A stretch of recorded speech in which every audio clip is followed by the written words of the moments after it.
Thank you mga kaibon. Maraming salamat po. Welcome back sa YouTube channel natin. Kumusta po kayong lahat mga kaibon? For today's video mga kaibon, isi-share ko lang po sa inyo itong Project Lutino Opa natin. Meron tayong Project Lutino Opa, basal pair. Nagkaroon ng itlog na 4. Ang kagandahan dahil po lahat ng itlog merong laman. At ang kagandahan pa dito, unang pisa, visual agad yung nilabas. So yan po yung inakay nila. Isa pa lang yung napisa, visual agad. Itong breeder natin, itong cock, yan po. Ang ID po niyan, green pastel, split opa, split ino.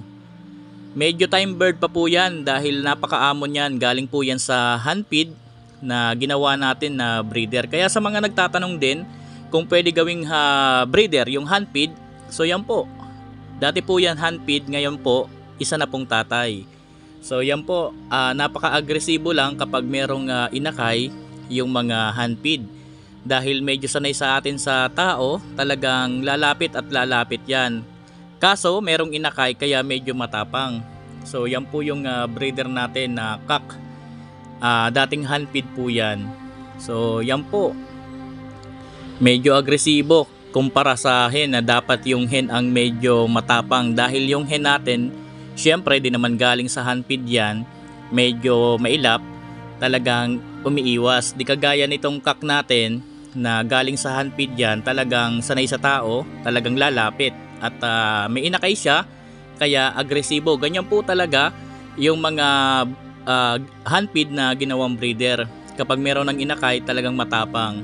So yan po, kinandling ko po yung itlog na 3. So puro po yan may laman. Malapit na rin pong mapisa yung 3 natitira. So kung mapapansin nyo, medyo agresibo. Cock po yan, hindi po yan hen.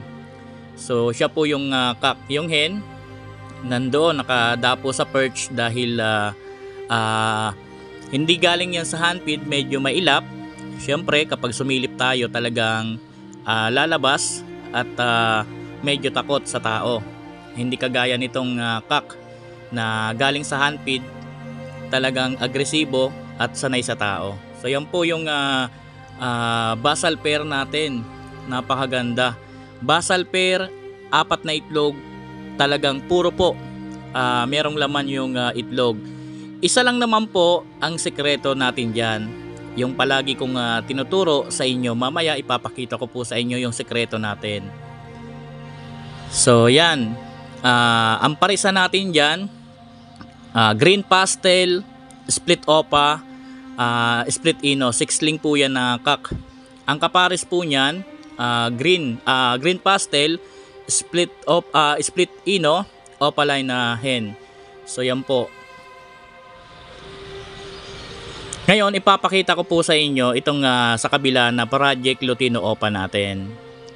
Itong Project Lutino Opa natin, ang parisan ko po dito, Lutino, split opa.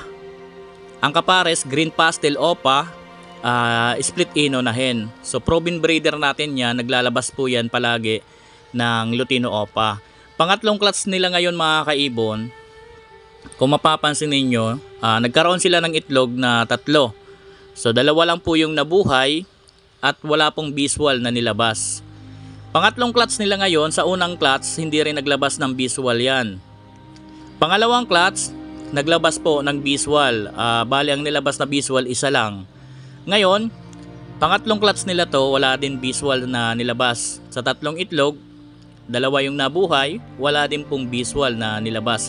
Ang kagandahan lang dito, hindi po ito naglalabas ng normal. Puro halos nilalabas po nito talaga opaline. Pero sa 3 clutch, isang beses pa lang naglabas ng visual. Tingnan nyo, ang parisa natin dito, mayroon na tayong visual Lutino, split opa. Pero 3 clutch, isang beses lang naglabas. Nakita po ninyo yung unang video natin, basal pair, Project Lutino Opa, unang pisa, meron na agad visual. So ganyan po talaga ang pag-breed. Wag po kayong maiinip. Dahil talagang swertihan lang po ang pagpalabas ng visual. Basta sigurado ang karga, lalabas po yan ng visual. Pero hindi natin masasabi kung kailan. Itlog kasi po yan, hindi natin alam kung ano ba ang nilalaman niyan. Basta sa karga, sigurado tayo. Kapag sigurado tayo sa karga, lalabas at lalabas ng visual yan. Pero swertihan. Hindi ngayon, halimbawa ngayon hindi naglabas, sa susunod hindi rin naglabas, sa susunod baka maglabas na. So ganun lang po yan mga kaibon. So yan po yung parisa natin, napakaganda. Lutino Split Opa, ang kapares Green Pastel Opa Split Ino. Itong parisa natin, halos hindi ito naglalabas talaga pa sa akin, hindi pa naglabas sa akin ng normal, puro po ang nilabas lahat Opa. So dito naman sa pangatlo, meron tayo ditong breeder. Mapapansin ninyo yung nest box natin, talagang ang nipis ng nesting material dahil sa sobrang init. Kahit naman doon sa mga ibang nest box natin, ganun din. Basal breeder, isipin nyo naman basal, 4 din po. Yung itlog, puro din po may laman.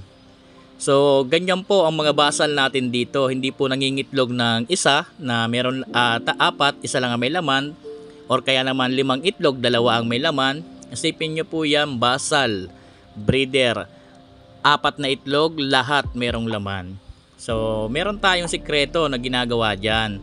Kaya lahat ng breeder natin na basal, mula pa naman noon nagbablog na ako ng ganito. So yan po ang parisa natin, Project Cremino Opa. Project Cremino Opa yung parisa natin mga kaibon. Basal, sana maglabas din ng visual. Kung hindi man, baka sa susunod. Huwag lang tayong mainip. Dahil yan, talagang sigurado naman po ang karga niyan. So ito po ang ginagawa natin sa mga basal breeder natin. Kaya tayo nakakapagpalabas ng mga itlog na lahat merong laman. So ganyan po ang ginagawa ko. Yung pinakang buntot, yung pinakang puwetan, dyan sa may part ng yan na labasan ng itlog, mga kaibon, triman nyo po yan. Panipisin nyo po yung balahibo. Kapag po ganyan na triniman po ninyo yan, magbigay kayo ng tamang vitamins araw-araw. Kahit po vitamins lang araw-araw, magbigay kayo 3 times a day ng gulay, tamang patoka lang, okay na yan mga kaibon. Huwag na kayo magdagdag ng mga kung ano-ano, successor pellet or kung what na mga pampapertail. Dahil sa bibigay natin ng iba't ibang klase ng pampapertail, yan minsan ang nagiging problema. Hindi tuloy nagiging pertail yung mga itlog ng alaga natin. Dahil kapag nagbibigay tayo ng kung ano-anong gamot, nakakasama rin po yan sa fertilization ng ibon.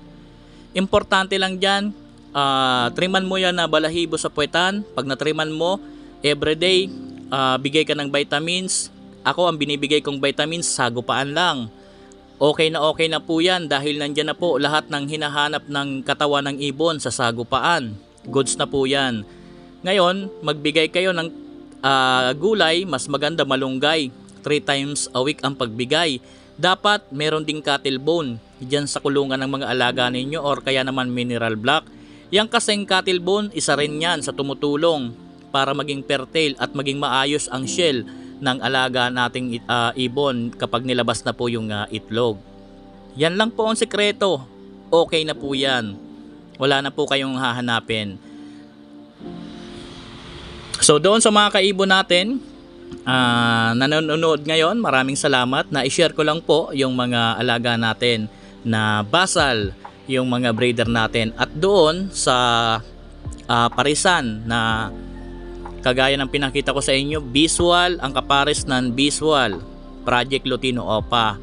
So di tayo naiinip. Kahit sa 3 clutch, 1 beses lang naglabas ng visual. Meron tayong parisan na back-to-back split. Isang unang clutch pa lang, meron na agad visual. So ganyan lang po ang buhay sa pagbibreed. Pagdating sa itlog, wala tayong magagawa kung ano ang ibigay sa atin na biyaya. Itlog kasi yan, hindi natin alam kung ano ang ilalabas niya na alaga, na inakay ng alaga natin. Basta po sa mga nagpa-project, ganito po talaga, swertihan lang yan. Basta sigurado ang karga, lalabas at lalabas ng visual yan. Maraming salamat po, happy birthday sa ating lahat. God bless po sa ating lahat mga kaibon. Thank you.